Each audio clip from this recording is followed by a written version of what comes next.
You are Locked On Clippers Postcast, part of Locked On Sports Los Angeles on the Locked On Podcast Network. Your team every day. Well, hello and welcome to the Locked On Clippers Postcast on the Locked On Sports LA YouTube channel, the place to hang out when every game is done. You can also listen wherever you find your podcasts. It's on the Locked On Clippers podcast feed. It has been a while. Clippers have been off for a healthy stretch of time because of the NBA Cup. I am Pete Fox, covering sports in LA dating back to 2007 for ESPN LA and NBC Sports Radio. Coming into this one, I thought we'd have ourselves a nice little game here, but this has been ugly. UGLY, you ain't got no alibi. It's ugly. For you Wildcats fans from way back. Kind of a fun movie. Anyway, what was not fun, the Clippers' performance tonight. They did just about everything wrong except for one little period of time in the second when they went on an 18-0 run. So we'll talk about how bad the defense was, how bad the turnovers were, how bad the free throw shooting was. They didn't do really anything well tonight. It was bad. And I thought coming in, nice and rested, thought maybe we'd even see Kawhi Leonard, although my prediction a few weeks ago was after the first of the year, so I'm sticking with that. But, you know, this game against the Nuggets on the road, they've fared well against the Nuggets all season, and I didn't see any reason why we wouldn't have a similar sort of performance. But I think we should understand that the Clippers are a team that has to find rhythm and can get rusty real fast. When James Harden is your leader, the rust is not far away. It's right around the corner. James Harden, 15 tonight, 31 minutes, 42% from the field, but was absolutely abysmal from beyond the arc. 2 of 6. I guess it could be worse, but couldn't find his range and was smart enough to not shoot a whole mess of them and miss them all. But as a team, they were just awful. I know it's not over yet. A couple minutes to go in this one. Minute 19, actually. They were 13 of 40. That's 32%. 36 of 80 from the floor. That's 45%. Not terrible. But really, honestly, the huge part of this loss, and I don't know that it would have changed had they made more free throws, but they were just terrible at the line. 10 of 18. I mean, come on. that is not ever going to get it done. It's a free throw. It's right in the name. You cannot be missing that many free throws. Craig hit the nail on the head. Basketball in LA is ugly. The Lakers lost to Minnesota tonight as well. Not a lot to feel good about. I look at this team and I think I don't know what they are. I really don't. I feel like there are times when they play well and they have a nice rhythm and a nice cohesive unit. But at other times you look at them and say they're just a sloppy mess. These were my notes for the fourth quarter, right? Where it all just went to pot. I mean, the third quarter wasn't much better, but the fourth quarter, they had bad looks. They played sloppy defense. They played sloppy offense, too many turnovers. The defense was slow and lazy, rotating, around the perimeter to the guy with the ball. They were just a half step late all day long. Amir Coffey didn't seem like he was 100%. And I'm not going to blame this on him not being ready, but, and he got hurt in warmups. His I guess way, they show up for a game that starts at 6. They show up at like noon or 2, and they change and then they go out to the floor and they do their own personal warmups and then go back in, maybe get a bite, and then they come out and warm up as a team. Well, he hurt himself in the early, solo warm-ups and still tried to play, just couldn't find any rhythm. I think we should have taken our cue from the ESPN box score that got locked at about the 6-minute mark of the first quarter, where maybe it was the 10-minute mark because James Harden had played 10 minutes at that point, but it's just all zeros. You look across the box score, all they have in the numbers is the first column, which is minutes. And everything else is zeros. So they got nothing into the box score.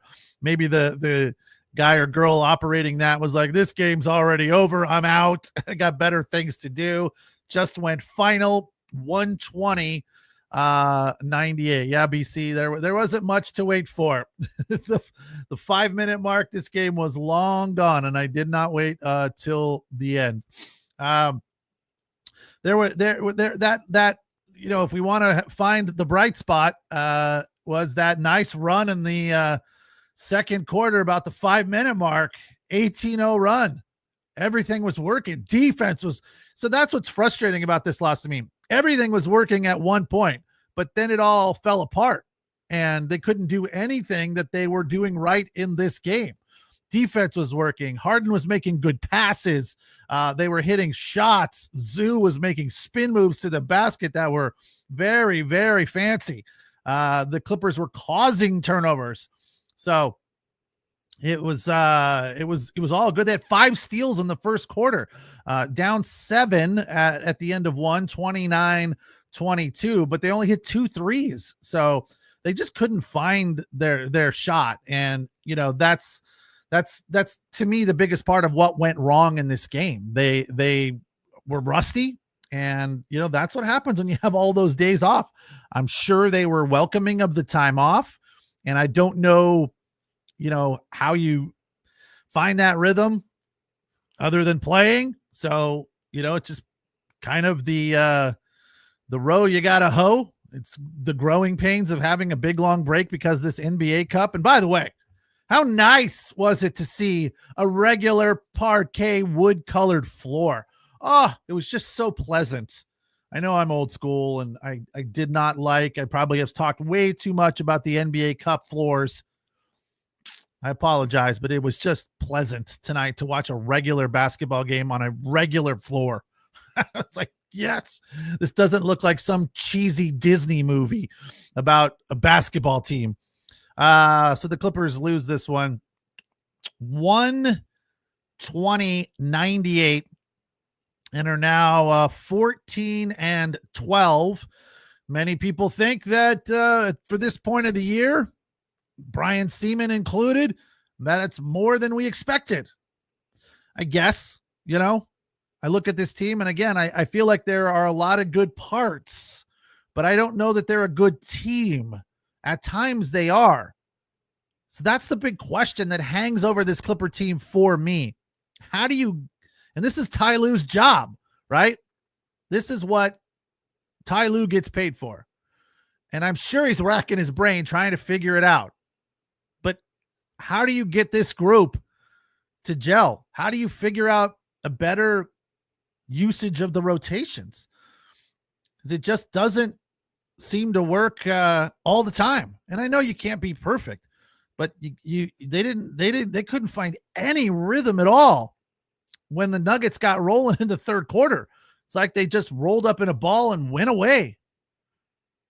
Norm Powell had 16, 3 of 10 from beyond the arc, hit some nice threes, which made it into the bucket list, which we'll get to in a little bit.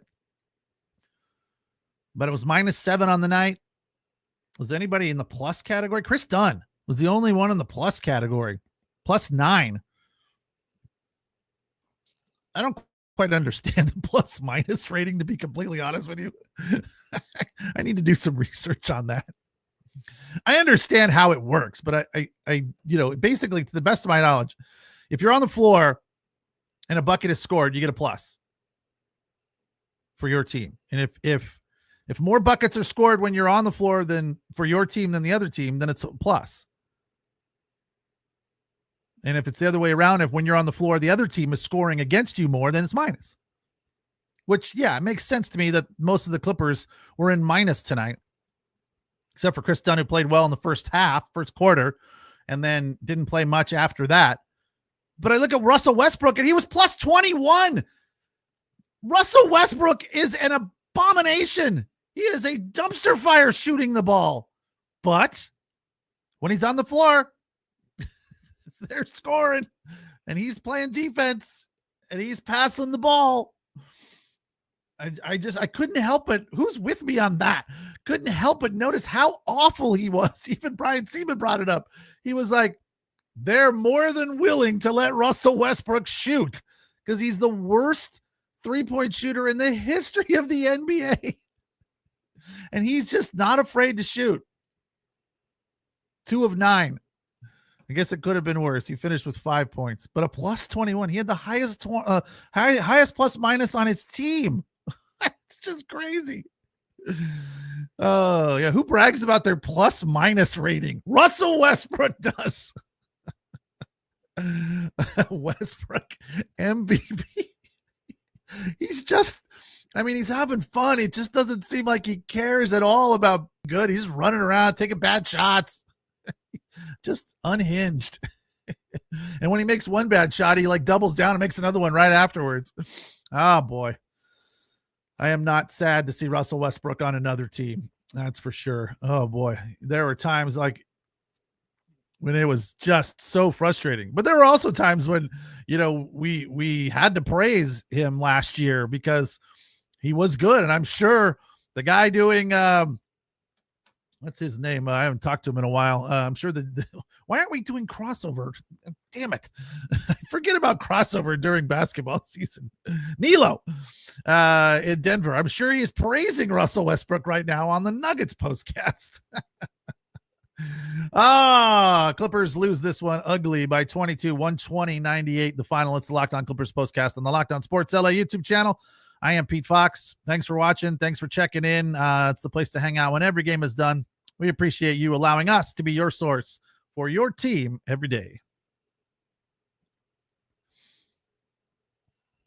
Tonight's episode of the Locked On Clippers postcast is brought to you by Robinhood.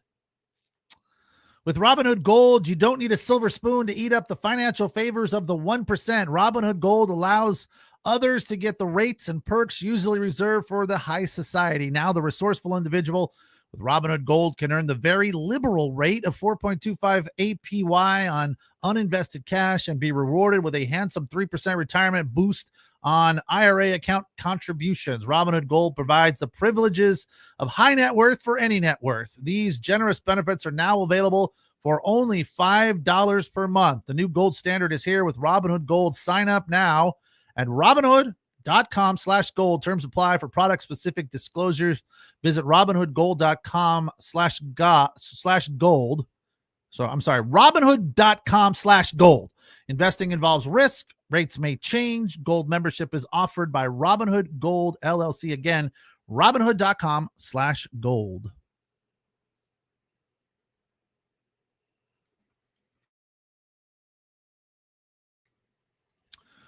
All right. Clippers fall apart in the second half and get smoked by the Nuggets. It was a 35-22 third quarter in favor of the Nuggets, and then 37-29 in the fourth quarter for a 22-point win. It's the first win of the season. Clippers had won 4 in a row against the Nuggets, which was nice, but it was the first win for Denver this season against them. And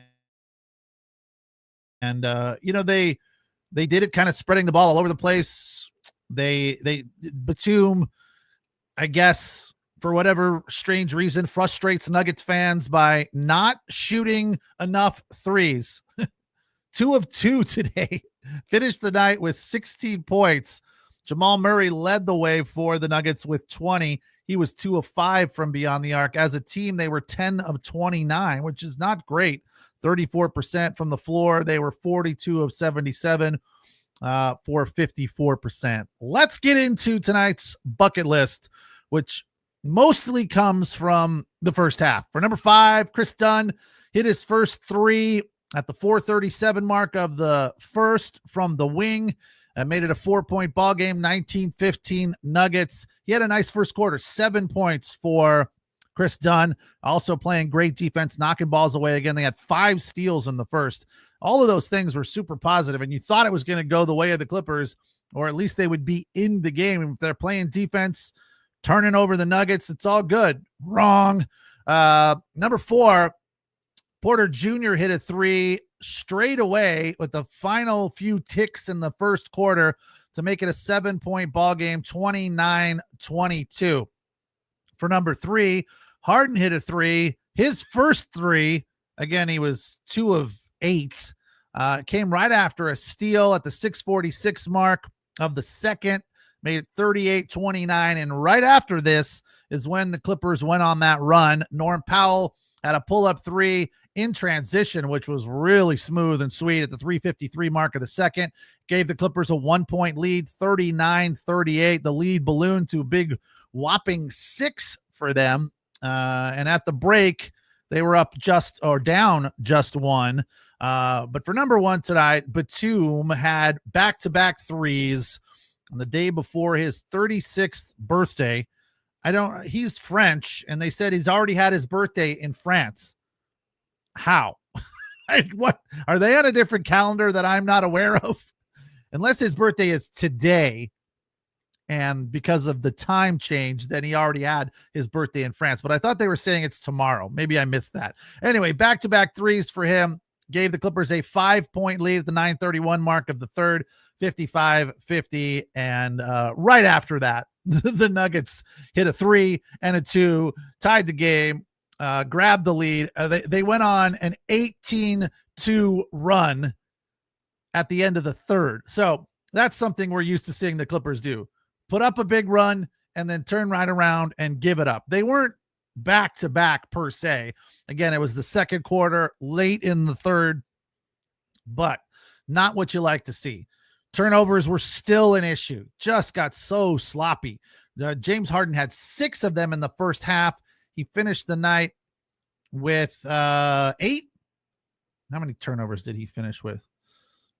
9. So, yeah, that's terrible. That's just bad. When your point guard is turning over the ball that much, he was trying to get fancy, making behind-the-back passes, trying to find Zoo. He made a few nice ones during that 18-0 run, but just knocking the ball all over the place. The other thing, there was moments of encouraging play by the Clippers. They start the second half with 2 turnovers, balls bouncing off of Nuggets' feet and knees and going out of bounds, and Powell hit a 3 off of a screen, which was super sweet. And you just felt like, okay, this is a good start to the third quarter. We're only down 1. Then they grabbed the lead for a little bit there, but the Nuggets just started playing defense and the Clippers started to fall apart. It's like they just didn't have any more energy. And I feel like Zoo needs work against big men. Anytime somebody is bodying him up, he just can't hang. He's throwing air balls, and he's gotten more physical. I will say that. You have to give him a little credit that he's played more physical this season. But there are times when there's a guy like Jokic on him. It's just too much for him. Aaron Gordon was on him a little bit. Former Clipper DeAndre Jordan had him. Any of those guys were just too much for him to handle. He couldn't back him down and then make the little hook shot or the floater or anything. He was just missing bad. So that's one thing that I feel like they need to improve on, is that low post presence, from Zubac when there is pressure. When there's no pressure, he's fine. He's got the moves. He's clearly talented. He can do it. The spin move was there tonight, but he had 13 boards. He's good in that department. He finished with 13 points, so double-double. But they just needed more for him tonight, and a little bit more from Mo Bamba, who comes in to spell him. But I feel like, am I crazy to think that they're relying on Bamba to shoot too much, and Bamba's not an inside presence that you would think a guy of that size would need to be? Because he's the guy that spells Zubac. Nobody else spelling Zubac. They don't have any other size in there. So I feel like when Mo Bamba comes in, he starts shooting threes. And I like that about him. But he's got to rely on his presence in the lane. That's the most important thing. We don't need him to shoot threes. It's nice that he can, but that's not what he's there for. And that's a problem. So there's a bunch of little cracks in this dam. And, the sooner Kawhi gets back, the better. They said he was practicing non-contact, gave the team a lift. I didn't see. Maybe that was the lift that spurred them in the second. I didn't see a lift. But there are elements of this team that are good players. I just don't know that they're a cohesive unit. Amir Coffey banged up. That's a problem. Norm Powell is leading the team, shooting threes, but I don't know that you can rely on him. Some of these guys that have been coming in off the bench earlier than normal, Jordan Miller, Bones Highland, non-factors tonight. Bones did have 13, 3 of 6 from beyond the arc, 21 minutes. Jordan Miller, Ofer, goose egg. Kevin Porter Jr., 16 points, leading the Clippers. That was nice. 50% for him. 6 of 12, 2 of 4 from beyond the arc. That's a good performance. If the game was closer, you look at that and say, good job. But when you get smoked, it's like, you feel like, well, didn't kind of wasted, didn't mean much because it's just not enough when no one else is really taken off and they're just letting the Denver Nuggets do whatever they want. They just waved the white flag really early in the fourth quarter. It's the Locked On Clippers postcast on the Locked On Sports LA YouTube channel, the place to hang out when every game is done. We appreciate you allowing us to be your source for your team every day. We'll take a break and we'll come back and try and find just a little bit of positive, just a little bit other than the 18-0 run. There's a tiny bit of positive there. I promise. A little bit. So we're not all down because we're off for a few days before they play the Utah Jazz again, which is nice that's on the schedule next. It's Locked On Clippers postcast on the Locked On Sports LA YouTube channel.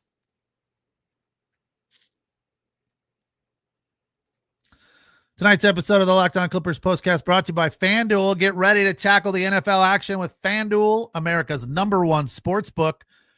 Right now, new customers can bet $5 and get $150 in bonus bets if you win that first $5 bet. The FanDuel Sportsbook app gives you everything you need to place live bets on the NFL all in one place. So when you get a hunch in the middle of the game, you can check out the latest stats, view live play-by-play, and so much more on the same page where you place your bets. Just visit FanDuel.com and join today. You'll get started with $150 in bonus bets if you win that first $5 bet. It's FanDuel.com. Never waste a hunch and make every moment more with FanDuel, an official sportsbook partner of the NFL.